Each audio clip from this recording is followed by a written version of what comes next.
যদি বয়স বেশি হয় মহিলার বা পুরুষের, সেই ক্ষেত্রে আমরা 6 মাস ওনাদেরকে দেখতে বলি, নিজেরা চেষ্টা করতে বলি একটি বাচ্চা পাওয়ার জন্য।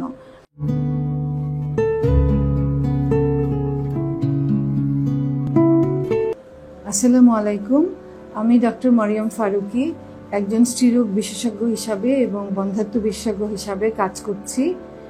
এবং আজকে আমাদের আলোচনার বিষয়বস্তু হলো বন্ধ্যাত্ব নিয়ে। এই বন্ধ্যাত্বের সম্ভাব্য কারণ, এর সমাধান কিভাবে করা যায়, এই নিয়ে আমরা আজকে আলোচনা করব।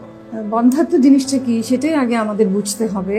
বন্ধ্যাত্ব বলতে কি, যখন একজন ম্যারিড কাপল, ওনারা বিবাহিত জীবনে যখন কিছুদিন চেষ্টা করার পরে ছেলে মেয়ে হয় না, তখনই এটাকে বন্ধ্যাত্ব বলা হয়। একটা মোটামুটি টাইম ফ্রেম থাকে, আমরা সুস্থ কাপলের জন্য 1 বছর বলে থাকি, কিন্তু যদি বয়স বেশি হয় মহিলার বা পুরুষের, সেই ক্ষেত্রে আমরা 6 মাস ওনাদেরকে দেখতে বলি, নিজেরা চেষ্টা করতে বলি একটি বাচ্চা পাওয়ার জন্য। কিন্তু আমাদের এইটা ভুল ধারণা। আমাদের দেশের বেশিরভাগ ক্ষেত্রে ধরা হয় যে একটা কাপল যখন বা দম্পতি আসেন, যেন পুরোপুরি দায়িত্ব যেন মহিলার, স্ত্রীর অসুবিধার কারণেই ধরে নেওয়া হয় যে বাচ্চা হচ্ছে না।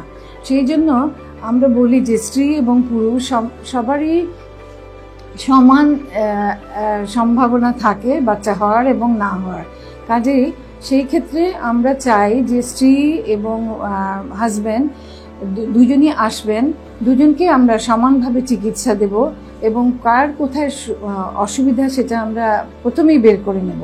তাইলে আমাদের একটা চিকিৎসা দেওয়া, একটা ডায়াগনোসিসে আসা এবং তারপরে চিকিৎসা দেওয়া, এবং তাইলে আমরা আমাদের এই যে প্রচেষ্টা, এটা আমরা সফল হতে পারবো। আমাদের সফলতা হলো একজন দম্পতি যখন আসেন, নিঃসন্তান দম্পতি, তাকে যেন আমরা হাসি মুখে ফেরাতে পারি, যেন একটা বেবি নিয়ে উনি যেতে পারেন।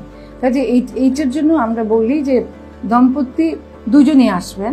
অনেক সময় স্বামী হয়তো বিদেশ থাকেন, সেই ক্ষেত্রে স্ত্রী আসবেন, উনাকে কিছু হাজব্যান্ডের জন্য কিছু ইনভেস্টিগেশন দিলেন, ওটা যেন উনি করে নিয়ে আসেন, তবে আমাদের কাজ আগাতে সুবিধা হয়।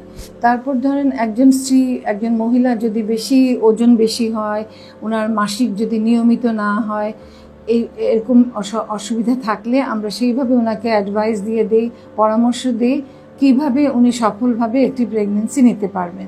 ঠিক সেরূপ একজন ভদ্রলোক বা স্বামী যখন আসেন, ওনারও ওজন কমানো, ওনার কোনো ডায়াবেটিস থাকলে, ওনার কোনো অন্যান্য অসুবিধা থাকলে তার ঠিকমতো কারেক্ট করে তারপর যেন উনি একজন পিতা হতে পারেন, সেই চেষ্টা আমরা করে থাকি। কাজেই যারাই নিঃসন্তান আছেন তাদের আমরা বলি, আপনারা আসবেন আমাদের কাছে, আমরা বসে আছি কিন্তু আপনাদের চিকিৎসার জন্য। আমরা আমাদের এতদিনের শিক্ষা দীক্ষা এক্সপেরিয়েন্স সব যেন মনে হয় আপনাদের জন্যই আমরা করছি, আপনারা খালি এই সুযোগটা নেবেন, তাহলে দেখা যাবে ইনশাআল্লাহ আপনারা আর নিঃসন্তান হিসেবে হয়তো থাকবেন না। নিশ্চয়ই কোনো না কোনো উপায়ে আমরা আপনাদের যে আশা সেটা হয়তো পূরণ করতে পারবো।